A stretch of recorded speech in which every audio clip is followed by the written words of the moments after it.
Hello everyone. आज बात करेंगे कंपनी जिसने रेवेन्यू बढ़ाया, डेट लगभग आधा कर दिया, कैश फ्लो निगेटिव से पॉजिटिव कर दिया और अब 50 से 70 करोड़ के बड़े गवर्नमेंट ऑर्डर्स पर नज़र है जो पहले 5 से 10 करोड़ मिला करते थे। आखिर कॉन कॉल में मैनेजमेंट ने ऐसा क्या कहा जिसे मार्केट धीरे धीरे प्राइस इन कर सकता है? क्या रुल्का इलेक्ट्रिकल्स अब सिर्फ एक स्मॉल कैप नहीं बल्कि अगले 3 से 5 साल का मल्टीबैगर कैंडिडेट बन सकता है? हालांकि कंपनी अपने अप्रॉक्स 600 हाई से लगभग अभी 90 रुपीज़ पे मिल रहा है। आइए इस कंपनी को डिकोड करते हैं और प्लीज़ वीडियो के एंड तक बने रहें। बात करें फाइनेंशियल परफॉर्मेंस की तो फाइनेंशियल ईयर 25 में जो रेवेन्यू 79 करोड़ था वो बढ़कर फाइनेंशियल ईयर 26 में 110 करोड़ हो गया है। ग्रोथ देखी जाए तो अप्रॉक्स 40% ईयर ऑन ईयर। वहीं बात करें प्रॉफिट आफ्टर टैक्स की तो 25 में जो 2.26 करोड़ था वो बढ़कर 3.29 करोड़ हो गया है ईयर ऑन ईयर। और ग्रोथ की बात की जाए तो 45+% की ग्रोथ है। वहीं पे ईपीएस 5.46 से बढ़कर 7.72 हो गया है। इसके मायने ये हैं कि रेवेन्यू से ज़्यादा तेज़ी प्रॉफिट में बढ़ा है, यानी एग्जीक्यूशन बेहतर हुआ है, कॉस्ट कंट्रोल हुई है और ऑपरेटिंग इफ़िशिएंसी बढ़ी है। यह स्मॉल ईपीसी कंपनीज के लिए काफ़ी पॉजिटिव सिग्नल माना जाता है। सबसे बड़ी पॉजिटिव बात इस कंपनी के लिए ये है कि मैनेजमेंट की जो उपलब्धि रही कि डेट इन्होंने फाइनेंशियल ईयर 25 में जो 8.76 करोड़ था वो 26 में 4.80 करोड़ हो गया। लगभग 45 से 50% का डेट का कम होना, वो इक्विटी में अगर देखा जाए तो 0.26 से घटकर 0.13x हो गया है। वहीं बात करें इंटरेस्ट कवरेज की तो 4.80 से 5.23 हो गया है। एक फाइनेंशियल हेल्थ का बेहद मजबूत स्ट्रॉन्ग इंडिकेटर है। इसका मतलब यह है कि अब कंपनी पर इंटरेस्ट का दबाव कम होगा, फ्यूचर प्रॉफिटेबिलिटी इंप्रूव हो सकती है और स्ट्रॉन्ग बैलेंस शीट का मतलब आप खुद जानते हैं कि प्रॉफिट और फ्यूचर ग्रोथ की कैपेसिटी बढ़ सकती है।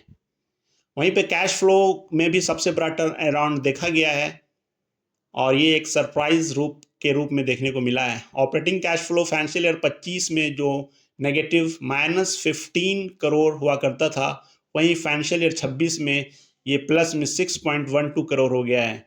तो free cash flow financial year 25 में -16.27 करोड़ से फाइनेंशियल ईयर 26 में प्लस में अप्रॉक्स 6 करोड़ हो गया है। इसका मतलब क्या है कि रेवेन्यू दिखाना आसान होता है, कैश कमाना मुश्किल होता है। मैनेजमेंट ने बताया है कि ये इम्प्रूवमेंट आया है, better collection, faster payments, working capital discipline होना और बेटर एग्जीक्यूशन, यानी अब प्रॉफिट केवल बुक में नहीं बल्कि कैश में भी आने लगा है। वर्किंग कैपिटल में भी सुधार देखा गया है। कैश कन्वर्जन साइकिल की बात करें तो जो 143 डेज हुआ करता था वो अब 97 डेज हो गया है। 46 डेज का इंप्रूवमेंट हुआ है। वहीं डेटर डेज भी 120 दिन से घटकर 103 दिन हो गया है। और वहीं बात की जाए इन्वेंट्री डेज की तो 90 से 67 डे। और ये सब दिखाता है कि कंपनी पहले से कहीं ज़्यादा एफिशिएंट बन रही है। रुल्का इलेक्ट्रिकल्स द्वारा EHV extra high voltage projects में प्रवेश और फंड रेटिंग पूंजी जुटाने का अर्थ कंपनी के विस्तार और बड़े सरकारी औद्योगिक प्रोजेक्ट्स, इंडस्ट्रियल प्रोजेक्ट्स में कदम रखने से है। ईवीएच की एंट्री में समझा जाए कि ईवीएच एक high voltage extra high voltage होता है। अभी तक रुल्का इलेक्ट्रिकल्स मुख्य रूप से सामान्य इलेक्ट्रिकल फिटिंग्स, फायर फाइटिंग और छोटे कॉमर्शियल प्रोजेक्ट्स पर काम करती थी, लेकिन EHV एंट्री का मतलब है कि कंपनी अब 100 केवी और 220 केवी जैसे बड़े बिजली लाइनों, सब स्टेशनों और बड़े सरकारी औद्योगिक प्रोजेक्ट्स का काम ले रही है। फ़ायदा ये होगा कि इससे कंपनी का मुनाफा बढ़ेगा और उन्हें सरकारी क्षेत्र में भी बड़े और लाभदायक अनुबंध, गवर्नमेंट सेक्टर वर्क्स हासिल करने में मदद मिलेगी। गवर्नमेंट फंड रेज कंपनी द्वारा अपने व्यापार को बढ़ाने के लिए पूंजी जुटाना है। हाल ही में कंपनी ने अपने शेयर होल्डर की मंजूरी से प्रेफरेंशियल अलॉटमेंट का एक बड़ा प्रस्ताव पास किया है। रुल्का इलेक्ट्रिकल्स ऑर्डर बुक बात की जाए तो वर्तमान में 144 करोड़ की अनएग्जीक्यूटेड ऑर्डर बुक है, जो कंपनी को अगले 3 से 4 तिमाहियों के लिए कमाई की स्पष्ट विजिबिलिटी दिखाती है। वर्तमान ऑर्डर बुक में सबसे बड़ी हिस्सेदारी इलेक्ट्रिकल प्रोजेक्ट 60% की है। इसके बाद फायर फाइटिंग सिस्टम 30% और शेष जो लेफ्ट 10% बच गया वो सोलर EPC एवं अन्य प्रोजेक्ट्स हैं। प्रबंधन का लक्ष्य है कि इस 144 करोड़ के ऑर्डर बुक का 60% से अधिक हिस्सा फाइनेंशियल ईयर 26 में ही पूरा कर लिया जाए। बात वहीं फ्यूचर स्ट्रैटेजी और ग्रोथ आउटलुक की जाए तो टर्नओवर का लक्ष्य प्रबंधन 2 से 3 वर्षों में कंपनी का टर्नओवर 200 से 250 करोड़ तक पहुंचाने का। कंपनी भविष्य में केवल परंपरागत ट्रेडिशनल इलेक्ट्रिकल कॉन्ट्रैक्टिंग तक सीमित ना रहकर airport infrastructure, solar EPC, data centres और स्मार्ट अर्बन इंफ्रास्ट्रक्चर जैसे उभरते हुए हाई मार्जिन वाले क्षेत्र के ऑर्डर्स हासिल कर रही है और इसमें बिडिंग लगा रही है। रिपीट बिजनेस का ही भरोसा है अपने कंपनी। पुराने ऑर्डर्स अप्रोक्स 70% पुराने बड़े क्लाइंट्स जैसे डी मार्ट, इंडो स्पेस और विल्सन से लगातार रिपीट बिजनेस के रूप में भी मिल रहे हैं।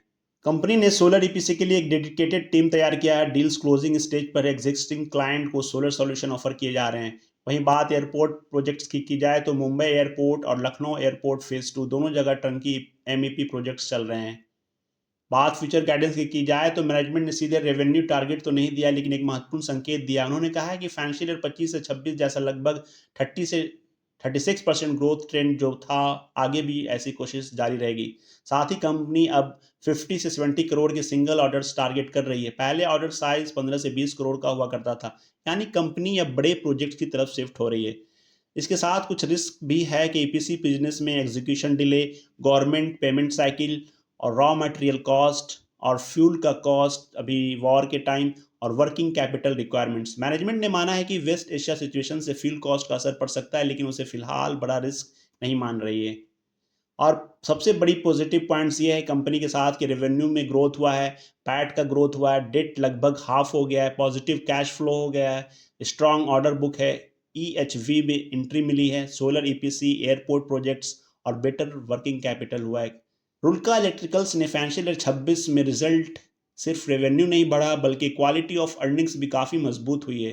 बात करें कैश फ्लो की तो अगर मैनेजमेंट आने वाले वर्षों में बड़े गवर्नमेंट ऑर्डर्स, सोलर ईपीसी और ईएचवी प्रोजेक्ट्स को सक्सेसफुली एग्जीक्यूट करती है तो कंपनी की ग्रोथ स्टोरी और मजबूत हो सकती है। ईएचवी में मार्जिन ज़्यादा मिल सकते हैं कंपनी को। अगर आपको यह डिटेल कॉन कॉल डिकोड पसंद आया है तो यह वीडियो को लाइक करें, चैनल को सब्सक्राइब करें और कमेंट में बताइए क्या रुल्का इलेक्ट्रिकल्स आपके वॉच लिस्ट में है। Hope you like it. Please like, share and subscribe my dear friend. Thank you very much. Have a good day.